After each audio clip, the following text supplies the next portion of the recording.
Okay, so we've managed to get some more work done to the charger now.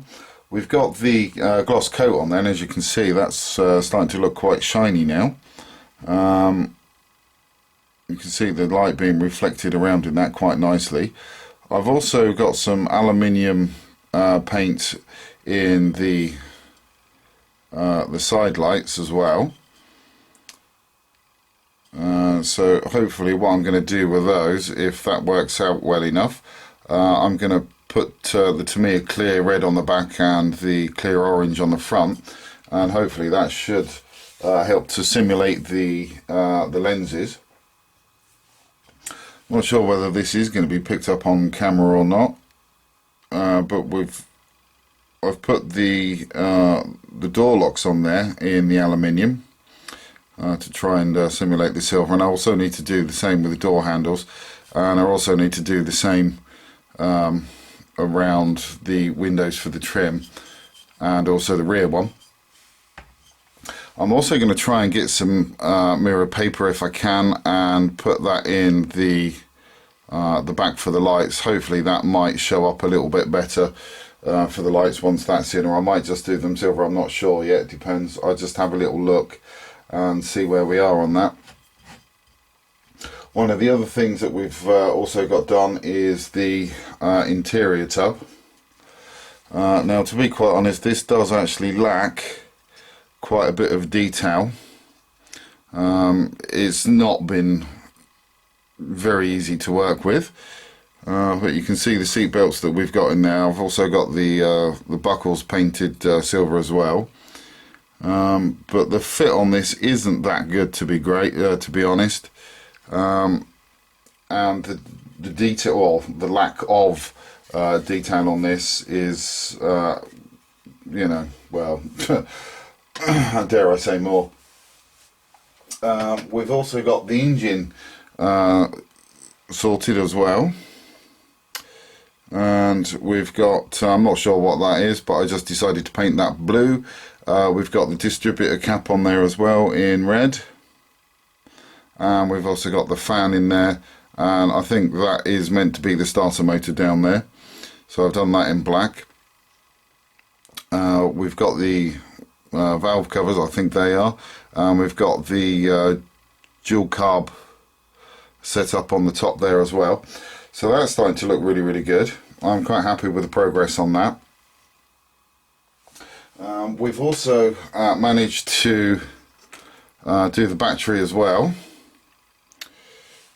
Hopefully you can see there we've got the negative terminal painted and the positive, and then we've got the caps on the top as well for the battery acid. So hopefully that should look pretty good when that's in place. And we've also managed to finish the hood as well, and as you can see, that's looking quite shiny. I just need to go in on the bonnet catches on both sides there and get those done in the silver as well. You can see there the metallic actually coming through the paint, which is absolutely fantastic. This paint is looking quite nice. For some reason I've decided to call it orange sorbet. I don't know why, but that's what I've decided to call it, and it is looking quite nice actually. So I'm quite happy with the progress on this car as well. So I just carry on with this and get the chassis put together, get the rest of the work done on the body. Hopefully there are not going to be too many fit issues when it comes time to putting the whole thing together, but you never know. The way that this kit has been, I think there could be a few fit issues down the line, to be quite honest, because it's been pretty horrendous. One of the other things that we've got done as well, by the way, is the wheels. I've decided to put the main body of the colour in there with the wheels, just to help give them a little bit of interest. I think that makes them look pretty good, really. And then we've also got the black in there. That needs another couple of coats in there, really, to be quite honest. But that's starting to look pretty good as well. And then we've just got the one of the bumpers up the top there. So she's looking pretty good so far. So as soon as I've got some more work done to this one, I will come back to you. Okay, so we got the chassis made up on the Charger now. So that's what it's starting to look like. Now there's not many parts to this, so the detailing for this is going to be pretty pants, to be fair. One of the issues that I have found with this kit is when you test fit the body to the chassis, these wheels poke out too far and actually get caught on the inner side of the wheel wells, so the body can't sit down properly. So what I've had to do is these parts here on the wheels, I've had to shave those down by I think it was about 0.2 millimeters on both the front and the rear, to make sure that they can fit in. And they now fit just inside the wheel wells enough for the body to sit down properly. The only problem obviously with that now is the fact that the wheels were a bit too loose in their frame, so I've had to glue those into place now, so they won't move. But at least the thing is sitting straight. I've just checked that, and it is actually sitting straight on the base, which is good news. I've also done the door handles and the window surrounds, and also the windscreen wipers. I've also put the clear Tamiya orange in both of the front lenses, and also the red clear Tamiya in the back ones. And I've also painted the inside of the roof as well, just to help with that. So that's okay, that's looking quite good.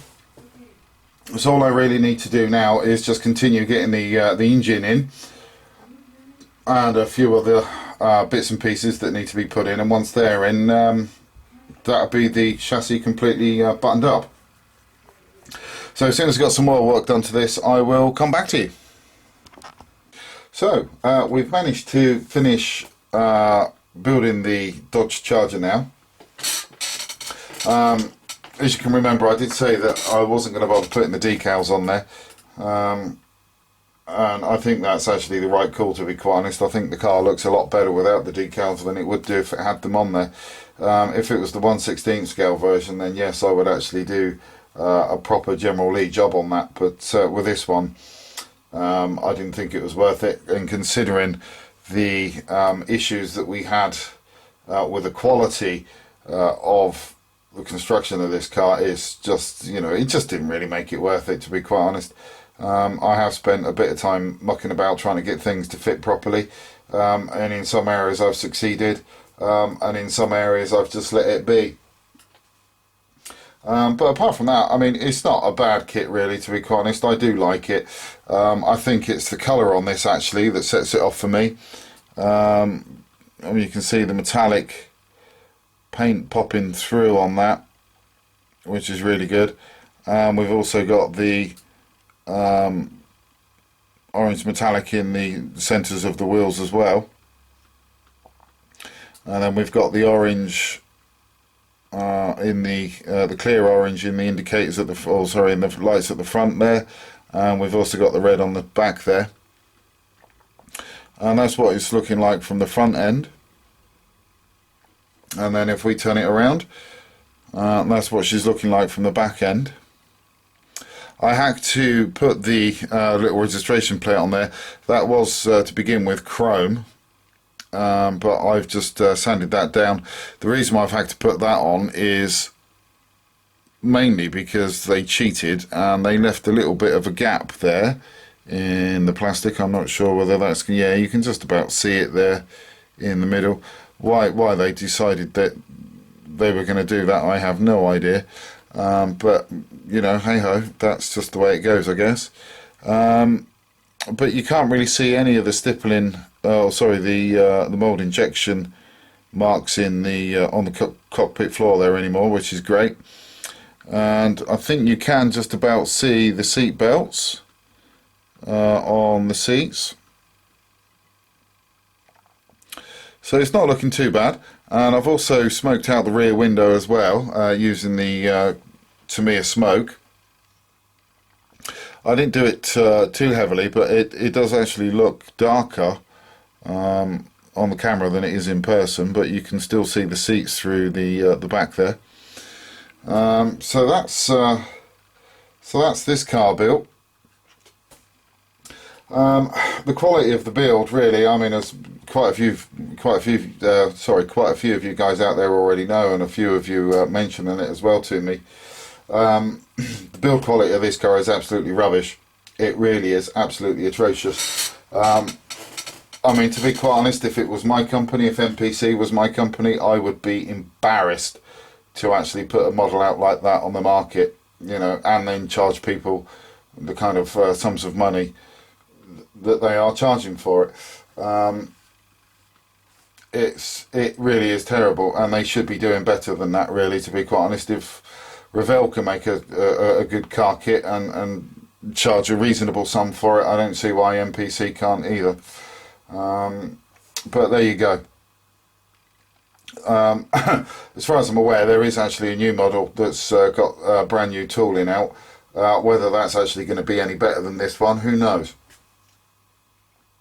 I suppose hopefully we'll find out if somebody actually does the build. But that's about it for this particular build, guys, and my little rant that I've just had there. So I'm going to leave it at that. So thanks for watching, and please do take care.